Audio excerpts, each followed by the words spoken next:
وہ عالیہ حمزہ کا شوہر کینسر میں مبتلا ہے، کینسر کا مریض ہے، بچے چھوٹے چھوٹے ہیں، کبھی لاہور میں، کبھی میاں والی میں، کبھی سرگودا میں اس کو لے جایا جاتا ہے ایک ہی وقت کے کیسز میں. یہ نا انصافی ہے.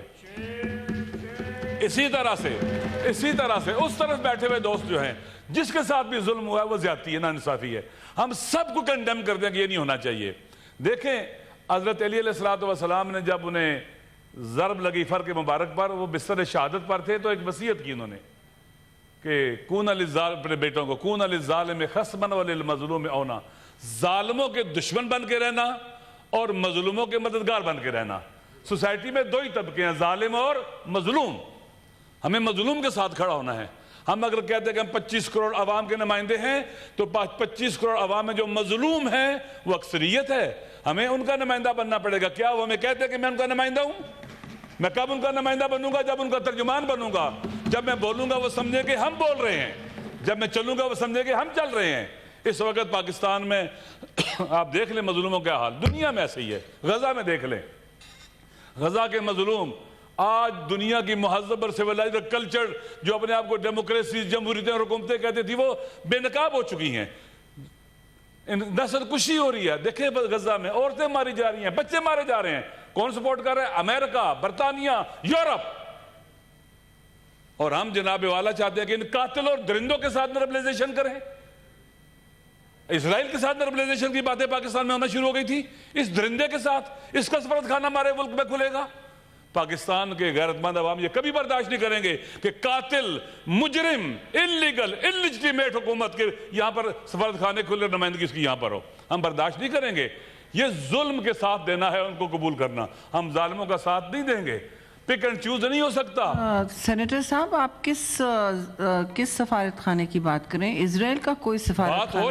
بات ہو رہی تھی نارملائزیشن کی، بات ہو رہی تھی. این ڈی یو میں باتیں ہوئی ہیں.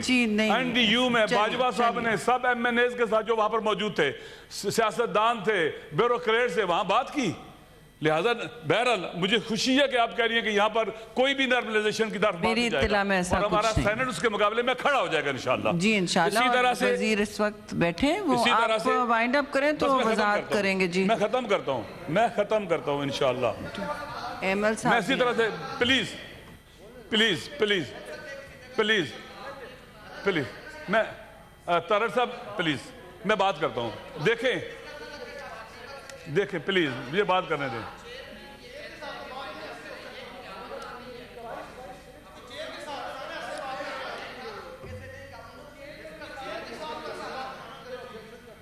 ابرو صاحب آپ اپنے پلیز آپ تجاوز کر رہے ہیں. اگر آپ کو رولز کا نہیں ادراک تو مجھے بھی آپ کا مائک آن کرنے کا کوئی پلان نہیں ہوگا، منصوبہ نہیں ہوگا. بالکل چیئر رولنگ دے سکتے ہیں. آپ بیٹھ جائیے، تشریف رکھیں مولانا صاحب. سینیٹر صاحب آپ جاری رکھیں، نہیں تو آپ دونوں کا مائک بند. تھینک یو جی.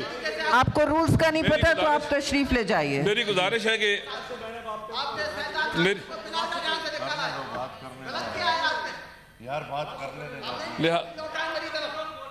دیکھیں میڈم، جو میں سمجھتا ہوں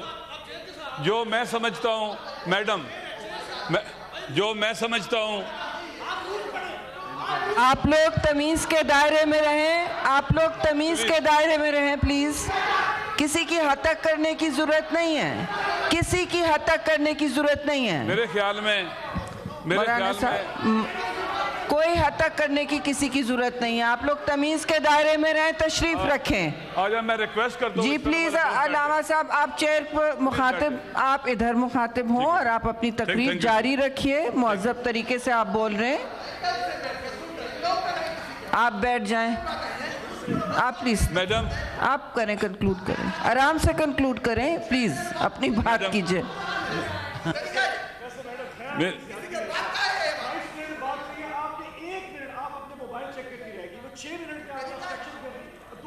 میں نے ان سے کہا ہے آپ آرام سے بات کیجئے، آپ تشریف رکھیے. حوصلہ کریں آن صاحب.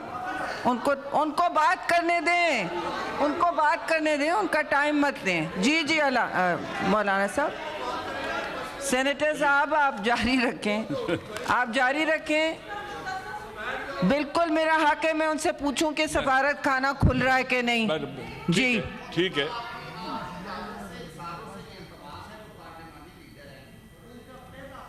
پہلا خطاب ہے، ان کو کرنے دیں. میں نے بالکل نہیں روکا ہے ان کو. آپ پلیز جاری رکھیں، ان کا خطاب مت خراب کریں. ان کا خطاب مت خراب کریں. میں نے ان کے حق میں بولا تھا کہ ان کو وضاحت کی ضرورت ہے. آپ پلیز علامہ صاحب please carry on, please carry on. Please میری بات اپنے اسپیکرز کو تنگ کر رہے ہیں جی. آپ چلیے، اب مہربانی کریں میری بات. آپ اپنے اطمینان سے بولیے جی. دیکھیں، عدل جو ہے، عدل کا نفاذ یعنی قانون کی حکمرانی اس وقت ہوگا جب عدل جو ہے ہم اس سے عشق کریں گے. مولا علی علیہ السلام کے پاس ایک رات وہ کہتے ہیں کہ شخص آیا، تو میں نے کہا یہ کیا لے کے آؤ میرے لیے تم؟ ہدیہ ہے، عطیہ ہے، کیا ہے یہ؟ زکوٰۃ ہے، صدقہ ہے جو ہم پر حرام ہے؟ اس نے کہا یہ آپ کے لیے ہدیہ ہے. تو میں نے کہا تجھ پر رونے والیاں روئیں. یوں لگا مجھے یہ سانپ کا کہتے ہیں کہ زہر ہے یا سانپ کی قے ہے. تو میں نے اسے کہا واللہ لأوتیت الاقالیم سبعۃ بما تحت افلاکہا، اگر مجھے ساری کائنات دے دی جائے ان اسلب جلب شعیرۃ من فم نملۃ، کہ علی تو نے چھوٹا سا ظلم کرنا ہے کہ چیونٹی کے منہ سے جو کا چھلکا چھیننا ہے، واللہ ما فعلت، میں کبھی نہیں، چیونٹی پر بھی ظلم نہیں کروں گا. وہ چیونٹی جو پاؤں تلے آ کے رون دی جاتی ہے، کوئی اس کا احساس نہیں کرتا. عدل اس وقت آئے گا اس ملک کے اندر، رول آف لا اس وقت آئے گا جب عدل مقدس ہوگا، رول آف لا بھی مقدس ہوگا. میرے استاد علامہ محمد تقی جعفری قدس سرہ فرماتے تھے کہ جب کوئی ڈرائیور ڈرائیو کرتے ہوئے ٹریفک کی ریڈ لائٹ کراس کرے تو چیک کرو اندھا ہے یا پاگل ہے. اس نے قانون کو اتنا گھٹیا اور پست کیوں سمجھا ہے کہ پاؤں تلے روندا ہے اس نے؟ آپ دیکھیں کہ کیا ہم سارے کے سارے رول آف لا پر عمل کرتے ہیں، ایمان رکھتے ہیں، باور رکھتے ہیں. ایمان رکھنا اور ہے اور اس پر عمل کرنا اور ہے. ہم ایمان رکھتے ہیں کہ اللہ ہے کہ اس نے پر نماز فرض کی، ہم نماز نہیں پڑھتے. ہم ایمان رکھتے ہیں کہ اللہ نے جھوٹ کو غلط کہا ہے لیکن اس کے باوجود ہم جھوٹ بول جاتے ہیں. کیا جہاں ہمارا ایمان ہے، رول آف لا کے اوپر باور ہے، یقین ہے، خدا بھی کہتا ہے، دین کہتا ہے، قانون کہتا ہے، آئین کہتا ہے کہ لا آف لینڈ، جو پارلیمنٹ ہماری جو قانون پاس کرتی ہے عوام حق میں، اس پر عمل کرنا ایسے ہی فرض ہے جیسے نماز پڑھنا فرض ہے. میں کبھی بھی اگر ڈرائیور ٹریفک کی ریڈ لائن کراس کروں گا، ریڈ لائٹ کراس کروں گا، میں راجہ ناصر، میں فاسق و فاجر ہوں، گناہگار ہوں، میں نماز نہیں پڑھا سکتا. قانونی مجرم تو ہوں ہی، خدا کا بھی مجرم ہوں. تو رول آف لا کہاں ہے ہمارے ملک کے اندر؟ آپ سارا دن دیکھتی ہیں. کیا پولیس والا جب پکڑتا ہے کسی کو، پکڑنا حق ہے اس کا، جب اس پہ منہ پر تھپڑ مار رہا ہوتا ہے تو رول آف لا وہاں ہوتا ہے؟ ایک انسان کی تحقیر و توہین، جسے اللہ نے کہا لقد کرمنا بنی آدم، میں نے انسان کو کرامت دے کے خلق کیا ہے. ظالم ترین انسان کے منہ پر بھی تھپڑ نہیں مارا جا سکتا. یہ رول آف لا نہیں ہے، لا کو اپنے پاؤں تلے پامال کیا گیا ہے. اس وقت اس ملک کی جو سب سے بڑی بیماری ہے اور رول آف لا کا نہ ہونا ہے، آئین پر عمل نہ ہونا ہے. میں چند دن پہلے میں چمن گیا تھا، چمن بارڈر پر گیا تھا. میں نے دیکھا وہاں ہزاروں لوگ دھرنے میں بیٹھے ہوئے ہیں، مظلوم ہیں، ان کی آواز کوئی نہیں سن رہا. کہتے کیا ہیں کہ کچھ لوگ ادھر رہتے ہیں، بارڈر سے زمینیں ادھر ہیں، ان کا آنا جانا تھا، روزگار بھی لگا ہوا تھا. انہیں کہا گیا پاسپورٹ بنواؤ اور ویزے لگوا کے آؤ جاؤ. حالانکہ میں نے سنا کہ ایران کے ساتھ جو پاکستان کا بارڈر ہے وہاں پر ایک ٹریول لیٹر ملتا ہے یا کوئی اس طرح کی چیز ملتی ہے جس پر وہ آتے جاتے ہیں. تو کیا یہ ہزاروں لوگ وہاں پر بیٹھے ہوئے ہیں کئی مہینوں سے، گرمی میں سردی میں، ان کی آواز کیوں نہیں سنی جاتی ہے؟ رول آف لا ہے؟ کوئی سن رہا ہے ان کی بات؟ اور لا کس لیے ہوتا ہے؟ سموتھ موو کرنے کے لیے، ہرڈل کھڑے کرنے کے لیے نہیں لا بنایا جاتا، قانون نہیں بنایا جاتا. وہ لا چلتا ہی نہیں ہے. اسی لیے قانون شکنیں بھی پیدا ہوتی ہیں کہ جب آپ ایسا لا بناتے ہیں جو افراد کو دیکھ کر، چند لوگوں کو دیکھ کر بناتے ہیں تو وہ لا قانون آگے نہیں بڑھتا ہے. اس لیے میری گزارش ہے کہ اگر ہم چاہتے ہیں کہ پاکستان میں امن آئے، عدل آئے، انصاف آئے، کسی کو نہ کوئی جج تکلیف دے سکے، نہ کوئی سپاہی، نہ کوئی کیا اسے کہتے جس کے پاس بھی اختیار ہے. دیکھیں پاور کا مس یوز کہاں سے پیدا ہوتا ہے. میڈم میں نے جو پڑھا ہے، مطالعہ کیا ہے، میں آئی آر کا بھی اسٹوڈنٹ ہوں، پولیٹیکل سائنس کا بھی اسٹوڈنٹ ہوں، میں خود فلسفے کا استاد بھی ہوں، میں فقہ کا بھی استاد ہوں، پڑھاتا رہا ہوں. جب پاور پالیٹکس تمام برائیوں کی جڑ ہے.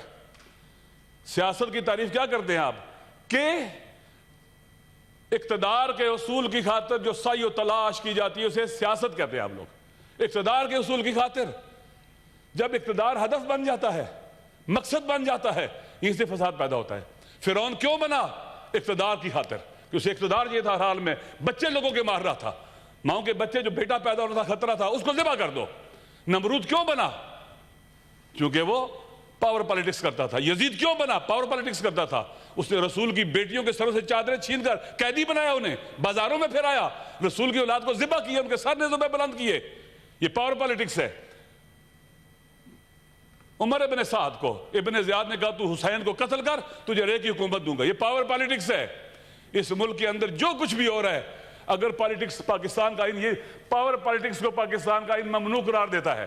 آپ کا آرٹیکل 1 کہتا ہے کہ حاکمیت اعلیٰ اللہ کی ہے، اقتدار اعلیٰ اللہ کا ہے، ہم اس کے مالک نہیں ہیں، ہمارے پاس امانت ہے۔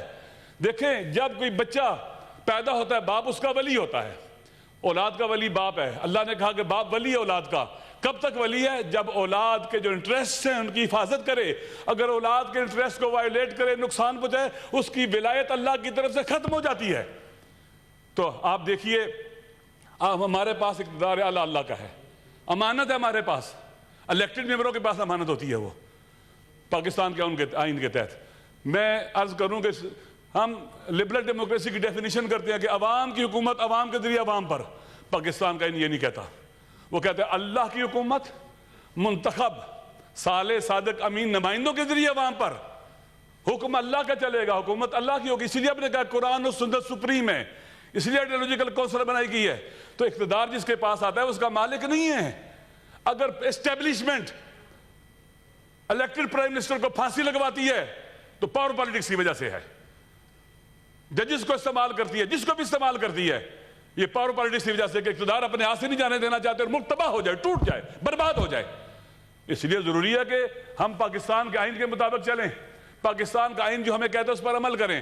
اقتدار امانت ہے، ہم مالک نہیں ہیں، نہ ہمارے بچوں کو مل سکتا ہے، نہ اولاد کو مل سکتا ہے، یہ اللہ کی امانت ہے۔ اگر ہم اس امانت میں خیانت کریں، اس کا مس یوز کریں، اس پاور کا جو اللہ کی امانت ہے ہمارے پاس، تو ہم اس صلاحیت سے ساقط ہو چکے ہیں، ہم غاصب میں اس وقت اللہ کے ہاں جواب دہ ہیں۔ ان السمع والبصر والفؤاد کل اولئک کان عنہ مسئولا۔ ہم جو دیکھتے ہیں، جو سنتے ہیں، جو بولتے ہیں، جو فکر کرتے ہیں، خدا کی بارگاہ میں جواب دہ ہیں میڈم۔ لہٰذا پاکستان کو آئین کے مطابق چلایا جائے۔ آج جو لوگ جیلوں میں پڑے ہیں، کوئی بھی ہے بے گناہ ہے، پی ٹی آئی کے ہیں، عمران خان صاحب ہیں، یا کوئی اور بھی ہیں، جو بھی بے گناہ ہے، وہ نون لیگ کا ہے، وہ پیپلز پارٹی کا ہے، کسی بھی پارٹی کا ہے، یا کسی پارٹی کا نہیں ہے، مظلوم ہے، ہم سب کی ذمہ داری ہے کہ ان کے لیے آواز اٹھائیں، ہم ان کے لیے بولیں، یہاں سے شروع کریں۔ جب ہم عوام کے لیے بولیں گے، لوگ ہمارے لیے بولیں گے۔ اگر ہمیں ذرا سی تکلیف ہو جائے، ہم چیخنا شروع کر دیں، لیکن عوام چیخ چیخ کر گلے ان کے بیٹھ جائیں، ان کی آواز نہ سنے، وہ ہمارے لیے نہیں بولیں گے، ڈیٹیچ ہو جائیں گے۔ اور جس حکومت کے ساتھ، جن لوگوں کے ساتھ عوام نہ ہو، پھر ان کے ساتھ کچھ بھی ہو سکتا ہے۔ آپ دیکھیں ایران میں پریزیڈنٹ 2-3 دن پہلے وہ ان کی شہادت ہو گئی۔ آپ دیکھیں کل سے آج تک کتنی دنیا ان کے جنازے میں ہے، انسان حیران رہ جاتا ہے۔ وہ شخص ایک دن چھٹی نہیں کی 3 سال میں، اس نے ویکینڈ کے اوپر وہ عوام میں جاتا تھا، مظلوم محروم علاقوں میں جاتا تھا، ان سے ملتا تھا، اور پھر عوام کے ساتھ تعلق ہے۔ انہوں نے 28 جون کو within 50 days نئے صدر کے انتخابات کی تاریخ طے کر دی ہے۔ جو عوام سے جڑے ہوتے ہیں، نہ انتخاب سے بھاگتے ہیں، نہ عوام سے ڈرتے ہیں، خوف زدہ ہوتے ہیں۔ اگر ہم عوام کے حقوق کے لیے لڑیں گے، ہم کوئی چھٹی نہیں کریں گے، جائیں گے، ہم سب جائیں، ہم سینیٹرز ہیں، ہم جائیں بلوچستان کے مظلوم اور محروموں کے پاس، انگیج کریں ان کو، ہاریوں کے پاس جائیں، مزدوروں کے پاس جائیں، پسے ہوئے کچلے طبقے کے پاس جائیں، انہیں انگیج کریں۔ آپ ہمارے بھائی ہیں، ہم آپ کے لیے لڑیں گے، مریں گے، وہ ہمارے لیے بھی اٹھیں گے، پاکستان کے ساتھ کھڑے ہو جائیں گے، پاکستان آگے بڑھ جائے گا۔ آج اس حال میں پہنچ چکا ہوا ہے، یہ پاور پالیٹکس کا نتیجہ ہے۔ پاور پالیٹکس کی وجہ سے پاکستان ٹوٹا ہے، پاور پالیٹکس کی وجہ سے یہاں پر کھلواڑ کھیلا گیا ہے، آئین کے ساتھ، دستور کے ساتھ، عوام کے ساتھ، اور آج بھی کھیلا جا رہا ہے۔ انشاءاللہ مجھے امید ہے کہ اگر ہم عوام کے لیے اٹھیں گے، ابھی گلگت بلتستان میں آپ دیکھ لیں، بات آخری بات، کسی اور کو بھی موقع جی اچھا گلگت بلتستان میں حساس علاقہ ہے، وہاں پر ابھی آپ دیکھیں SAFs کے ذریعے لوگوں کی زمینیں لی جا رہی ہیں، وہاں کے لوگ ناراض ہیں، کشمیر کی طرف خدا نہ خواستہ وہاں صورتحال پیدا نہ ہو جائے۔ وہاں پر یونیورسٹی کے لیے بلتستان میں وائس چانسلر کا انتخاب ہونا ہے، کتنا عرصہ نہیں ہوا ہے، اور ایک ایسے بندے کو مسلط کیا جا رہا ہے جو لوگ پسند نہیں کرتے، اور اس کے مقابلے میں بہترین لوگ ہیں، کوئی جی سی کا ہے، کوئی یونیورسٹی کا وائس چانسلر رہ چکا ہے، کوئی اور یونیورسٹی کا، ان میں سے کسی کو بنا دیں، لوگ قبول کرنے کو تیار ہیں۔ جو پہلا ہے وہ وہاں لوگوں کی نظروں میں بدنام ہے، تعلیمی اداروں میں لوگ برداشت نہیں کرتے۔ میری گزارش یہ ہے کہ ہماری حکومت جو ہے عوام کے ساتھ کھڑی ہو، عوام کی آواز، عوام کا ترجمان بنے، عوام کا ساتھ دیں، اور خدا نہ خواستہ عوام اگر چیز کو ناپسند کرتے ہیں اور اس میں کوئی حرج بھی نہیں ہے، اس سے بہتر جی بندہ آیا جا شکریہ، سکتا ہے آپ تو کا اس کو لایا پوائنٹ جانا چاہیے۔ بہت شکریہ آپ وضاحت کا۔ سے آ گیا، بہت بہت شکریہ۔